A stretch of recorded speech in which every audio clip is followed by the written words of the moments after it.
now, your main event. Introducing the hosts of Wrestling with Freddie, Jeff Dye, and Freddie Prinze Jr. Ladies and gentlemen, welcome to another episode of Wrestling with Friends, and here is the news of the week.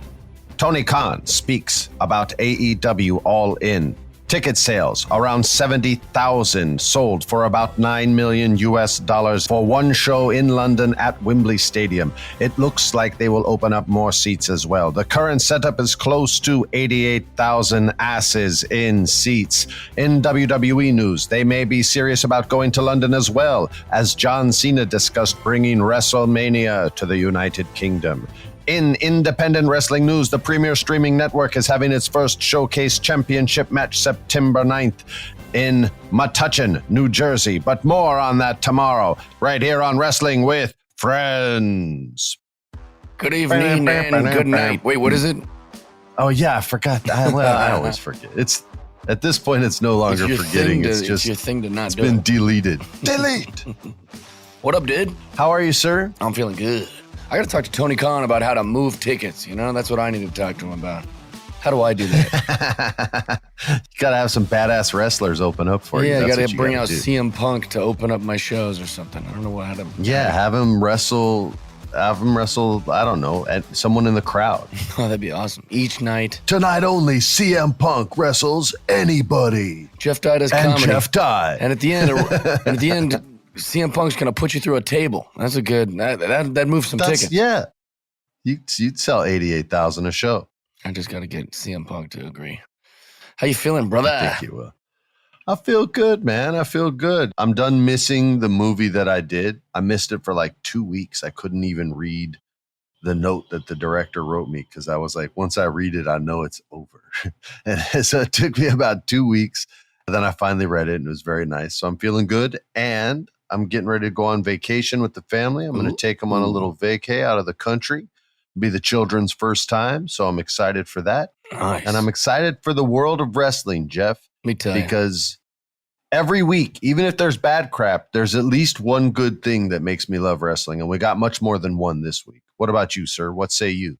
Well, for me, wrestling has been very exciting just in general these last few weeks. We got to see so many matches I've always wanted to see.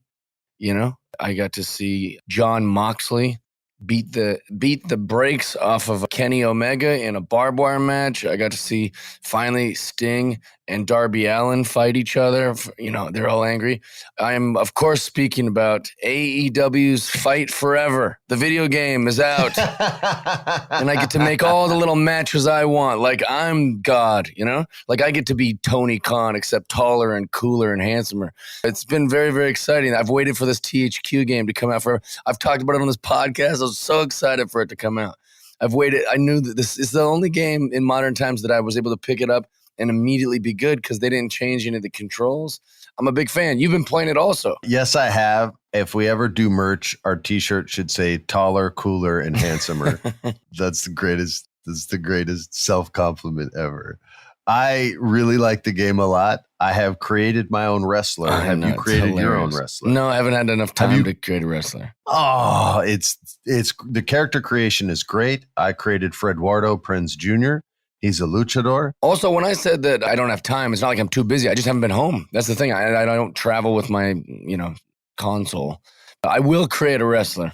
That's a big mistake. You can do your Xbox Remote Connect. Mm-hmm. So you can connect it to an Xbox and you can link your controller to your iPad and you can play like anywhere. All you have to do is give your Xbox access to be remotely accessed. Does that cost money or anything? Like I'm learning. Nah, dude, that's amazing. That's just a feature on your Xbox. This is pretty sweet. I'm very excited to hear this. I'm telling you, I did it when we went to Hawaii and my son was like, "Oh, Dad, you're not bringing the Xbox?" And I was like, "Nah, bud, we're going to do outdoor things." And then while I made him do outdoor things, I'd sneak inside and play Call of Duty. Genius. All right, let's talk some pro wrestling, dude. Yeah, let's do it. Let's talk about real wrestling, not just video game wrestling. Let's do it. Monday Night Raw. The Judgment Day started slow through no fault of their own. Edge got hurt and blew out a muscle in his arm or something like that. And so it kind of sputtered for a while storyline wise, but they kept getting wins. And that's really frustrating as a fan because you're like, you're not even doing anything with them. Why are they beating people that you could be doing things with? Well, they finally figured it out, and everybody kind of has a role, right? Like Finn Balor's the leadership role. No one is hated more on planet Earth right now than Dominic Mysterio for all the right, and maybe people might argue the wrong reasons, but I think it's all the right reasons. Damien Priest has become the babyface of the group. I love seeing Latinos get the spotlight. It doesn't happen too often. I love seeing him get the appreciation he's getting. He's a good storyteller. Him and Finn have beef right now. And then, Jeff, it's our superstar, our world champion, who had a freaking monster match against Natalya Neidhart and just whipped her ass. Yes. It was, sorry for yelling, but oh my God. The Judgment Day is large and in charge, man. What do you think of where they're at? Do you agree, or are you still kind of bleh? No, I agree. I love Finn, always have. I've always hated Dominic since he came in. Now I like him. Like, it worked. He's won me over. I'm in on all of it. It's very fun to hate him. It's very fun. All the little things he does, I think it's perfect.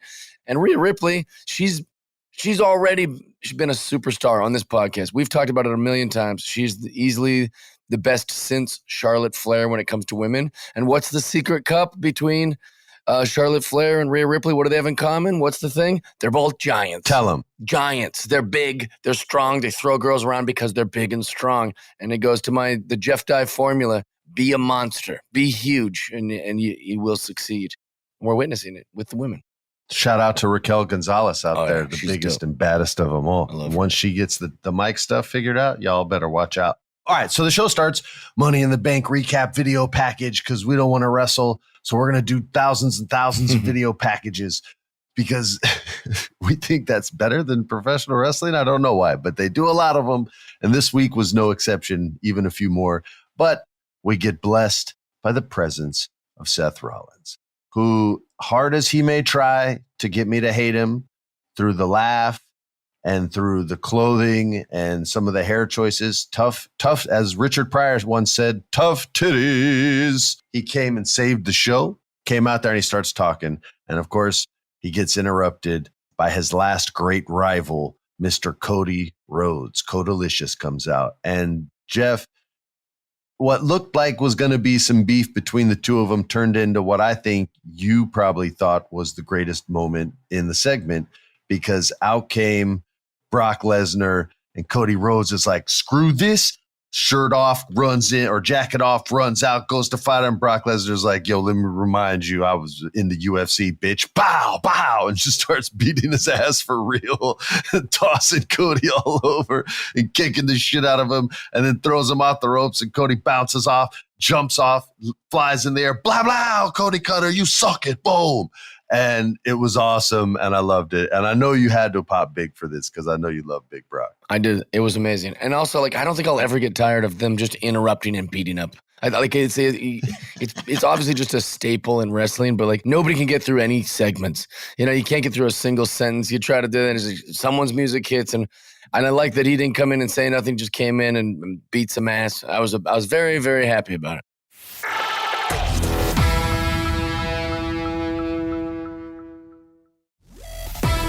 We did get some ass beating, but we still don't get any wrestling because they thought it was a good story choice for this week's episode to go back to Seth Rollins' promo in order to organically make a match on the spot. And surprise, surprise, Jeff, he got interrupted again. This may be the first double interruption of the modern era of professional wrestling since the year 2000, for those who don't know what the modern era is. He gets interrupted again, this time by the Judgment Day, and they're ready to kick ass. They've got a Money in the Bank guy, which is a pretty much guaranteed world championship. They got the women's world champion, Rhea Ripley. They got Dominic that no one lets speak. Poor Dominic gets talked into a match with Seth Rollins where Seth proceeds to whip his ass all over the place. But we still haven't had any wrestling. Jeff, did you like this segment continuing, or did it start getting a little long in the tooth? I was into it. I'm also trying to coach myself on being a little more generous to these kind of things. Look at you. I'm trying to, I'm trying to go, all right, They got a big thing coming up. They don't want to take too many bumps. Let's just interrupt. At this point in the show, we should have had some wrestling by now. You're right about that. We got a little fist fight, though. At least, Brock decided to beat the shit out of Cody for 2.5 minutes. Jesus. If he pretend hit me once, the segment would be over. There would be no... I would just say, stop. I'll put up the X, right? Even if it didn't hurt, I would be so scared. You remember when John Kruk backed out of the box in the All-Star game when Randy Johnson did it? And he was just like, you know what? Screw this. That I would straight up ruin the segment. He'd be like, nah, man, your hand is as big as my whole ass. Yeah, we're not fake fighting. We're just not. So you still got that, but we didn't get any wrestling yet. Eventually, we did get some wrestling, though. We got Damien Priest versus Shinsuke Nakamura. And since his return, he hasn't gotten a lot of love, Shinsuke. Nope. But he's looked great. And he looked great in this match, too. But the right guy won. Damien Priest has to be the man cruising. But Shinsuke is still looking really good. I hope that they can come up with some kind of story. I don't know why they think it's so hard. Like, so many Japanese movies inspired American films, and so many American films inspired Japanese films. And the reason why is because we're the freaking same. We just eat different food, we dance different, and we sound different when we talk. So you could just write him the same story you would write for any wrestler, white, black, brown, it doesn't matter. And if he can pull it off, give him a chance to pull it off, because they got nothing for my man but big L's. I don't know what they're doing with Shinsuke. Do something with him. What is happening? He's also, side note, the only wrestler who's had the best music in the history of wrestling twice. Oh my God. He's had 2 different amazing entrance songs, and it just absolutely amazing. His music's so good. Before Spotify existed, I bought his entrance music on iTunes just so I could listen to that violin. And then when they did the electric guitar remake, and I love Japanese culture already. And like, I know about like Namie and Exile. Google them, suckers. Y'all don't know about Namie. But yeah, so I love his entrance music so much. I just wish, I know you can't give everybody a story. No, screw that, man. You can. Some may be smaller and less relevant, but you can give everyone a story, man. It's just hard. It's just hard goddamn work at that company because you got somebody cutting your legs out from under you once a week. There's one match, we don't have to get into it, okay? But it's grown on me so much. And them as a group have grown on me so much. And I'm starting to love them to the point where I get sad where one of them loses. I only follow one of them on Instagram because I've loved him since his NXT days. But we got to talk Alpha Academy, please. Okay? We're talking Chad Gable, Otis, and Maxine Dupree, who is learning. She is, bro, I am so in love with her. Y'all, for those who don't know, she's learning to wrestle from Chad Gable, who is like a legit amateur wrestler, like world-class wrestler, okay, could beat all our asses. And the character he plays gets wins, but he's goofy too because he's good at comedy. And he says thank you before you can compliment him because he knows what he said was so prevalent and poignant. But yeah, so he's taken Otis under his wing, and Otis is just this like, he looks like a washing machine with arms and legs that stick out, and that's and a head, and that's it. And he's huge and he's awesome. And I love him. I follow him on Instagram because he just grills like 8 steaks and they're not for anyone but him. He does have that old school WWF thing too, that like Berserker had and like Jim Hacksaw Duggan with the like the facial expressions and the like, and he's got 60 seconds of moves. He's got 60 seconds of moves, and then he's either taking a boot to the face or he's tagging in Chad again. Right? Like, that's it. But what he's humongous, dude. I've been gassed walking to the ring. But anyway, the star of this show right now is Maxine Dupree, who I would love to have on the show because what she's committed to is completely ridiculous storyline wise. She's learning to wrestle from Chad Gable, and each week he's teaching her a new move, and each week she has to do it for real against a psychotic Viking woman who wants to kill her. That's the storyline I'm pitching. For some reason. Who's barefoot? She's a Viking. So it would be very hard to sell this idea to an executive. They would be skeptical and cynical of my taste, right? So I'm not saying the story's good, but her commitment to the story has made me love her and the Alpha Academy very, very much. And she's learning simple, basic moves and winning matches with them and getting the dub for the team, bro. It's so great. And I love it. And I'm not even joking. It's my match of the week. What's been your favorite so far of the moves? The arm drag. The arm drag. When she got it off, she threw her hands up like she won the women's championship. And it was just these small victories, dude. It's these small victories. Bro, whoever produced it and talked to her and about, how this character is going to work, because the producers help a lot with this. I don't know which one it was, but shout out to you. Like, I love it so much. When she threw her arms up, I died laughing. My son and daughter were laughing. Like, we had a blast with it. Yeah, I like the worm. When he said, do the worm, do the worm. She even started like shaking, like, what's happening to my body? It's taking over. It's taking over. And then she does the worm. That took total Jim Carrey commitment to do that. And then I love that she lost to it too. Yeah. And the worm was terrible. The worm betrayed her. The worm turned. She would do if you can't see us right now, she would do like half of the worm and then her knees would slam into the mat like really like clunky. So it was like kind of a worm and then kind of not. It was her first worm. She's still learning a worm. She's taking big risks in there against professional wrestlers that can hurt her and beat her up and want to kill her and see her dead, man. Like, I'm telling you, Valhalla, was that her name? Yeah, Valhalla. Sarah Logan? Yep. They call her Valhalla now. She's trying to kill her, and she's still willing to give the audience a show and do a breakdancing move instead of go and whip some ass. She paid for it. She paid for it last week, almost with her life.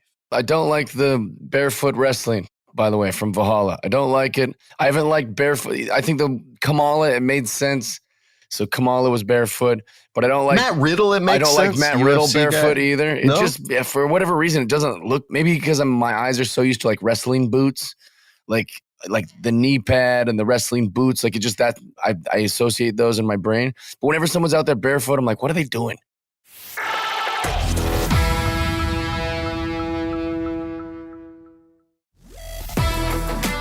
My friend, I would love to transition to AEW Dynamite. Let's do it. I've made a discovery in the saga of Adam Cole and Maxwell Jacob Friedman, the AEW world champion, owner of the Triple B. Their relationship is 100% Nick Nolte and Eddie Murphy from 48 and Another 48 Hours. This should be the goofiest, corniest storyline that we've seen this year. And instead, because of Cole's commitment to hating Max and Max's commitment to whatever the hell it is he's doing, I don't even know how to describe it. He's singing songs to him. He's wishing him happy birthday. He's trying to pull Ashton Kutcher pranks. He's doing all this stuff. And it's working. And the crowd loves it. And I'm into it. And my kids are laughing. And then Adam Cole is just Nick Nolte in him. Or you could even say Mel Gibson and Danny Glover. But it's more 48 Hours. And I really like it. And they did it this week. And they're in this tag team together where they don't like each other, but Max is really trying to make it work and be best friends because truthfully, he doesn't want to wrestle Adam Cole because he knows Adam Cole can beat him. But I'm totally liking it. You probably totally hate it, but nope. I think it's super charming. Really, I love that. It's charmed me to death, and I think they're doing a great job. What say you? I love it. And I think that this also speaks, I'm going to sound like a broken record on this podcast, but it speaks to how good MJF's wrestling sensibilities are. Or like, and not like wrestling, like technical wrestling, like Bret Hart or something, but like his sensibilities of what he can pull off and what he can get away. This shouldn't work. Like you said, it shouldn't work. It should be weird. It should be, but it is working because of MJF and Adam Cole are great, but also it's just different. We've never seen anything like this. So it's just kind of them working out together. MJF's making fun of the fat guy. Like there was all like, it just works. I love that so much. And I love their like cut segments are killer. Yeah. I just love that like someone trusted MJF enough. I'm guessing this might have I don't know whose idea it is, but I love that they're trusting this and trying it and it's working. And I love it. It's very, very fun. Yeah, whosever idea it was, everyone has to commit to their end. Everyone has to carry their weight. So whether it was like Tony saying, hey, it's going to be a buddy cop movie, and Cole and Max just saying, okay, let's make this work. I'll be the goofball and you freaking hate me. Or whether it was Max or Cole or everyone together kind of working it out.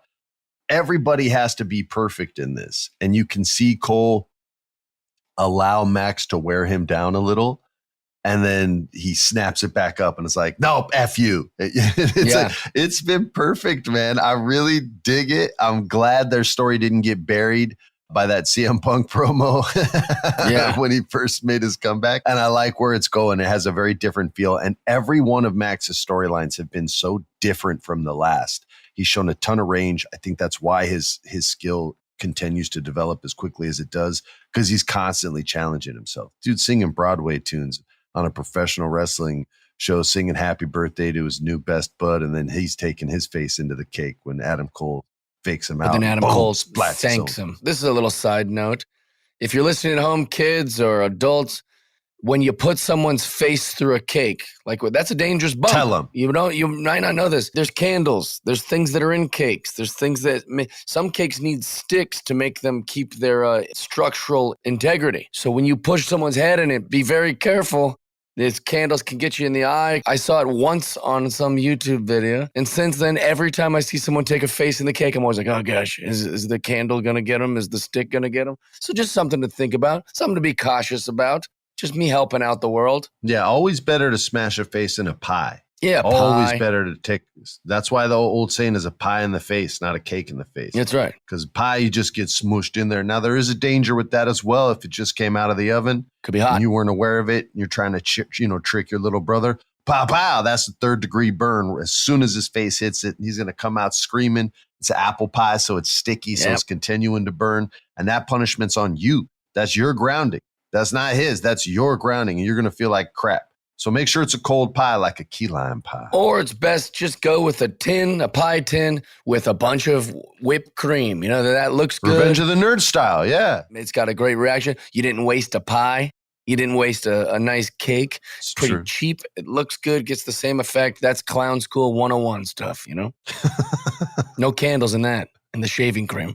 We're moving on to our final show of the week, Friday Night SmackDown, and the trial of Roman Reigns. They should just rename SmackDown Tribal Chief Show. I mean, real. The Bloodline. Just call it Friday Night Bloodline. Friday Night Bloodline. For real. So they've given us so many different leads of this story, right? Like Sami Zayn was the lead. Roman Reigns was the lead. They even gave Solo the lead for one episode. Jay was the lead. Jimmy's been the lead. They've all had their moments. And tonight was Roman and Jay. And this was I'll tell you guys a little secret too. This was a very heartbreaking kind of thing for like a family to fall apart and break down. And Roman even shed some tears. If you guys want, you can rewind the episode before he gets down on one knee, right? So well before he takes 2 knees. But before he gets down on one knee, when he's face to face with Jay and he's talking to him, he'll itch his eye. And when he did that, what he did was he put a little menthol, I believe, because I've seen people do this before, a little menthol jelly right there in the eye, and it helps you cry because it waters up your eyeballs. I've seen actors do it. How did I not know this? Well, I've seen a lot of actors do it. Now, I could be wrong. He could have just itched his eye and pulled the tears off for real. But I don't care either way. But I remember seeing that and being like, what? Wait a minute. And then I rewound it. I was like, oh, I think he did the menthol jelly. So that was really that. But by the way, that's his commitment, is he knew that moment needed tears. So whether they came organically or synthetically, is irrelevant. What's relevant is that he knew the moment needed that to make you believe it. Well, I might need to know that trick for a future film sometime. So I appreciate it. Just ask the makeup artist. Say, hey, I may need tears. And the makeup artist is always there. They have it in their kit and they help. On the movie I did, the girl asked me, she said, hey, do you want help crying? But your boy doesn't need help getting those tears. Yeah, because you know what? Putting that menthol in I can only do it twice, though. I dry out after 2 days. Asking the makeup department for it. You know, you don't do that, right? Doesn't that asking the makeup department I need help with crying? That seems a little dishonest. You know what I'm saying? Just get those real tears. That's what Freddie Prinze Jr. does. No, man, I know a lot of people who do it, and everybody's got their own process, but I do it the Denzel Washington way, straight up, real shit. It's dishonest to fake crying. That's right, baby. I'm probably the most honest guy that your people are listening to right now. All those movies are true you made. Yeah, that's right. 100%. They're all true. 100% true. Okay, so we're into the trial of Roman Reigns, and Roman comes out, and Paul Heyman's out there, and Solo Sikoa's out there, and the Usos aren't having any of Paul Heyman, so they shut him down pretty quick, and Roman comes out, and they basically say, F you, man. All you did was screw with us, insult us, beat us down, hold us down, and then manipulated us to help you. Not to help us, to help you. Again, these aren't the lines. This is just what they were expressing, and I'm summarizing. You said Exhibit A. I don't plagiarize, okay? And they're breaking it down to, and Roman Reigns kind of smiles and then lets that smile go away and lets him know, like, yeah, it was all those things, which was the perfect response, because that's what you needed. Not what I need. That's what you needed. I made you. I built you. Like, he's the narcissist, right? So he takes credit for your successes, even when you're the one in the ring accomplishing these things, right? So he wants to be, like he says in the beginning of every promo, acknowledge me. That's the narcissist character, right? And he's playing it perfect. And they say, well, we're going to show you something. And they put out this montage, and it's all the times that Roman Reigns has just been a piece of shit. And it cuts back, and Roman looks at him like he's been betrayed. And his response is so awesome. He looks at it and he's like, that's all you showed? What about all the good things that I brought? What about all the things I did to help you? Just show me like a jerk? Like that's every single moment we've had? My daughters are in the back watching this, man. What's the matter with you? And he puts it all back on them. It's so good. And then finally, he's like, the pressure is just too much. And he hates seeing everything getting destroyed. And he's like, you know what? I don't even want this. I did this because I was asked to do this, but I don't want it anymore. You want this? And he's got the tribal chief's necklace, right? And what is that over thing? His shoulders.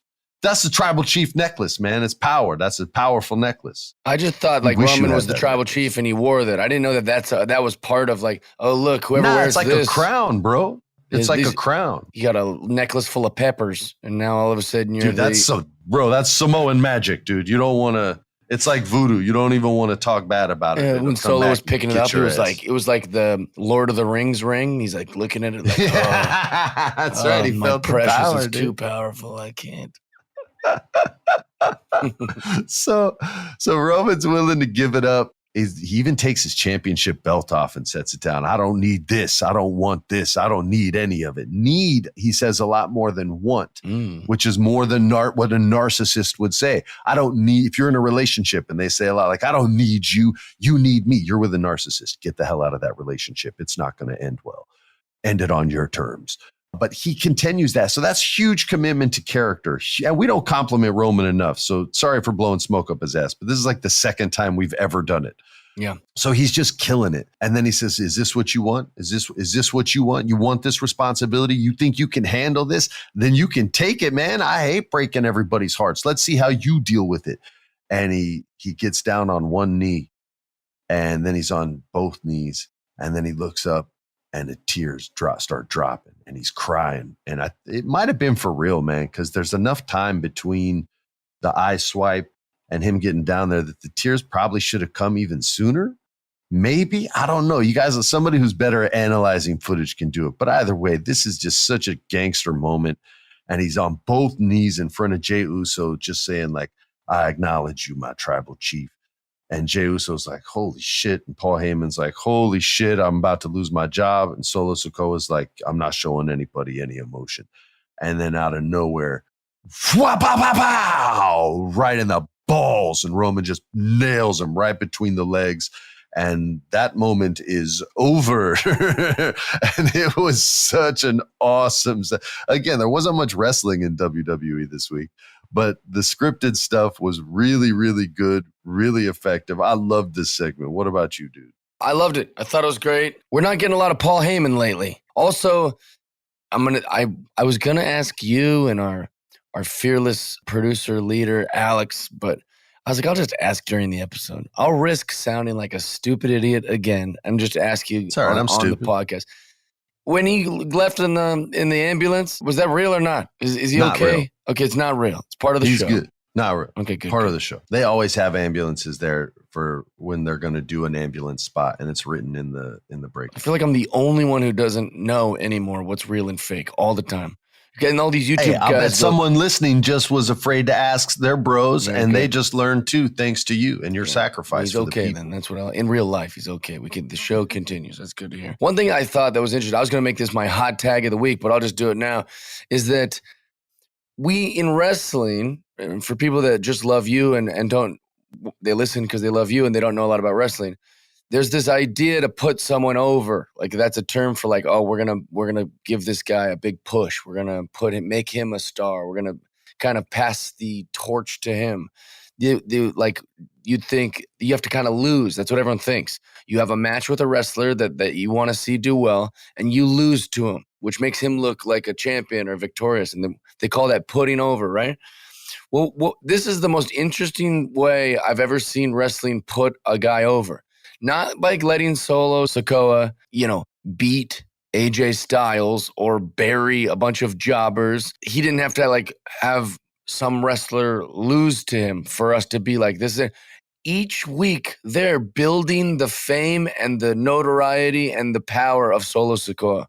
I feel like it's the most creative way I've seen them because everyone's getting so lost in the story, which is great. The story is awesome. But we're watching like a star being built up. Don't you feel like that? Yeah, man. I think they're doing a great job with Solo, with Jimmy and Jay, with Sammy back in the day, and with Roman now, and the evolution that they keep letting them go. Because the Usos fought New Day 75 billion times. They had some of the greatest tag team matches in the world. Roman Reigns at this point has been in wrestling for so long. He's had all these different iterations. He's just and then this is like a really interesting creative way where like Solo is just right where they're at. It almost feels like. So I love that part of what they're doing with the Bloodline. Not crazy about the pepper necklace, but other than that, I like all the things they're doing. Jeff, tell the people where you're going to be this weekend. I will be in Covina, California. Come see me out in Covina at the Laugh Factory. And if you want to see if I'm ever going to come to your town, I was just in Arizona, go to jeffdye.com. Ladies and gentlemen, on behalf of the great Jeff Dye, I'm Freddie Prinze Jr., and this is Wrestling with Freddie. Wrestling with Friends. Peace. Follow us on Instagram, Wrestling with Freddie. Twitter is WWFreddie Pod. Follow us on all the socials so you can submit your questions for the Federation. This has been a production of iHeart's My Cultura Podcast Network. For more podcasts from iHeartRadio, visit the iHeartRadio app, Apple Podcasts, or wherever you listen to your favorite shows.